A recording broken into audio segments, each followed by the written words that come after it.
Reka nongere ngaruke ku biri kuvugirwa muri Repubulika Iharanira Demokarasi ya Kongo byo ntabwo biteze no kuzarangira.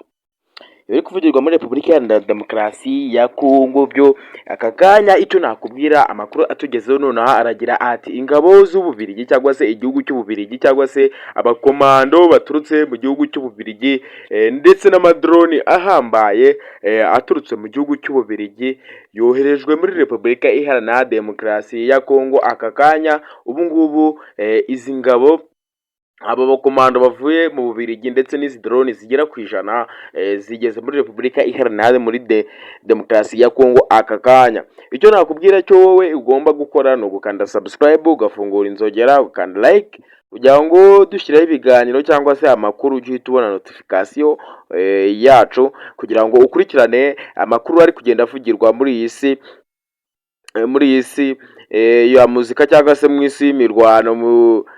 Ugiye kureba muri Repubulika Iharanira Demokarasi ya Kongo urasangaho ari imirwano gusa. Umutwe wa 23 kugaragaza ko usohoye abasirikare muri Warikare ndetse ko ari icyemezo igihugu cy'u Rwanda cyishimiye, ndetse ngo ni intambwe ikomeye Repubulika Iharanira Demokarasi ya Kongo iteye hamwe n'uyu mutwe wa 23 kugira ngo bashakirwe igisubizo cy'ibibazo biri kubera muri Repubulika Iharanira Demokarasi ya Kongo. Mwibuke ko uyu mutwe wa 23 wo ubwawo uvuga ko ari abaturage b'abakongomani kandi ndetse ko bashaka kwishyira kwizana kwa muntu muri Repubulika Iharanira Demokarasi ya Kongo. Ni nyuma y'uko Antoine Felix Tshisekedi yaranze kwemera ibiganiro n'umunsi wa rimwe kandi agahereza isezerano rikomeye abaturage ba Repubulika Iharanira Demokarasi ya Kongo, akavuga ko we ubwe nta na rimwe azigera ahura na Perezida wa Repubulika Paul Kagame uyoboye igihugu cy'u Rwanda. Ariko abantu benshi bagaragaye bamuveba cyane bitewe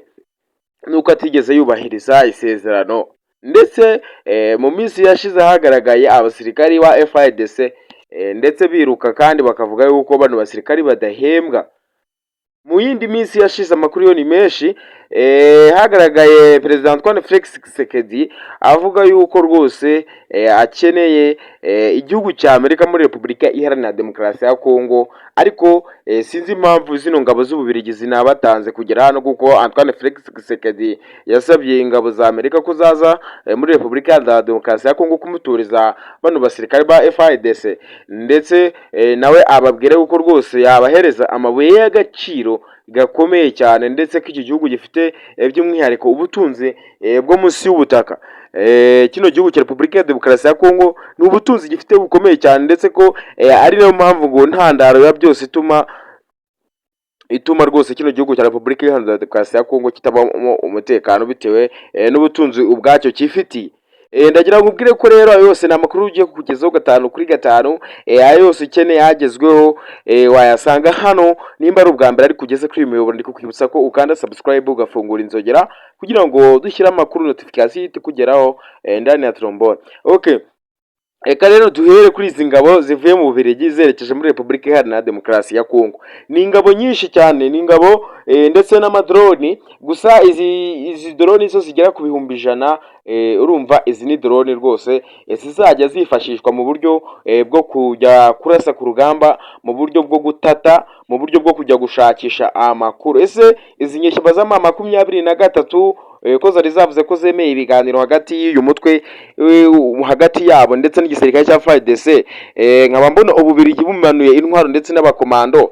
Ni bindi byavuzwe ko amateka azisubiramo, ndetse nimba Ububirigi bubaye bukanajya muri kino gihugu cya Repubulika ya Demokarasi ya Kongo, ikaba yoherejeyo intwaro, ikaba yoherejeyo abakomando, bakaba bagiye gufatanya n'abarundi bamaze no kuhashirira cyane, bagafatanya na ba Wazalendo ba FDLR ndetse n'abasirikare ba South Africa nabo bari kwiganza muri iki gihugu cya Repubulika Iharanira Demokarasi ya Kongo. Amateka rero yabagiye kwisubiramo mu gihe Amerika nayo yamaze gutangaza ko iri tayari n'ubundi, nk'uko Antoine Felix Tshisekedi yabivuze ko n'ubundi kabone ko iyi nama niramuka nta kintu ibyaye ari hahandi n'ubundi ari hahandi n'ubundi bigiye kuba bibi n'ubundi ako agiye guhita arasa kuri uyu mutwe mu 23 gashwiregera.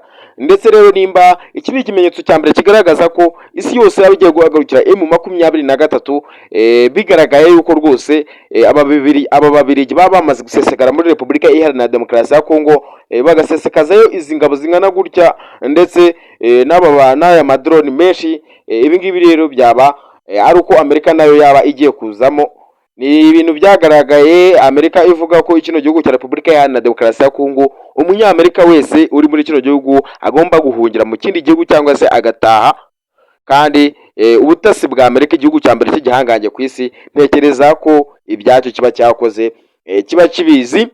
Nyuma y'uko ababirigi bamaze rero kuba basesekara muri kino gihugu, izi drone z'intambara ndetse zizajya zifashishwa no mu buryo bwo gufotora, mu buryo bwo kurwana no mu gutata amakuru, byose bikubiye hamwe ndetse no mu kurasa.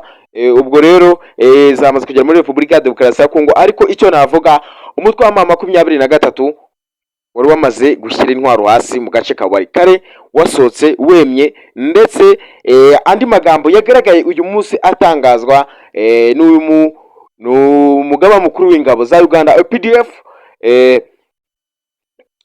yakoze ikintu cyangwa se yavuze ibintu bitashimishije abantu benshi, dore ko yagaragaje ko ari kurwana ku ruhande rwa M23 muri Repubulika Iharanira Demokarasi ya Kongo. Izi ngabo za UPDF, umugaba mukuru wazo ubwe yivugiye ahategekanye ishyamba za M23 ati mugomba icyumweru kimwe mugomba kuba mwinjiye mu gace ka Kisangani muri Repubulika Iharanira Demokarasi ya Kongo, mukaba mwamaze kugafata. Ibyo yabivuze nyuma y'uko zino ngabo za M23 zari zimaze gusohoka hariya mu mujyi wa Walikale, ndetse zashyizeho n'imbunda zazishyize hasi. Abasirikare bamwe na bamwe barwana ku ruhande rwa Repubulika Iharanira Demokarasi ya Kongo bari bamaze kwigarurira uyu mujyi. Ariko umugaba mukuru w'izi ngabo za PDF agaragara abwira zino nyeshyamba za M23 ko icyumweru kimwe azihaye zigomba kuba zifashe agace ka Kisangani karimo n'ubutunzi bwinshi. Ayongeraho n'amagambo agira ati nyuma y'uko nimutafata kano gace cyangwa se nimutabyemera, njyewe n'ingabo zanjye ndigira njye kukazana mu minsi nk'itatu yonyine, nje ndaba nkifatiye mu gihe mwe nari mbahaye icyumweru. Kangubwire ngo rero nimba ari ubwa mbere ariko wari ugeze kuri uyu muyoboro, nyamuneka kanda subscribe, ufungura inzogera kugira ngo dushyiraho amakuru uhite ubona notification. Urakoze cyane.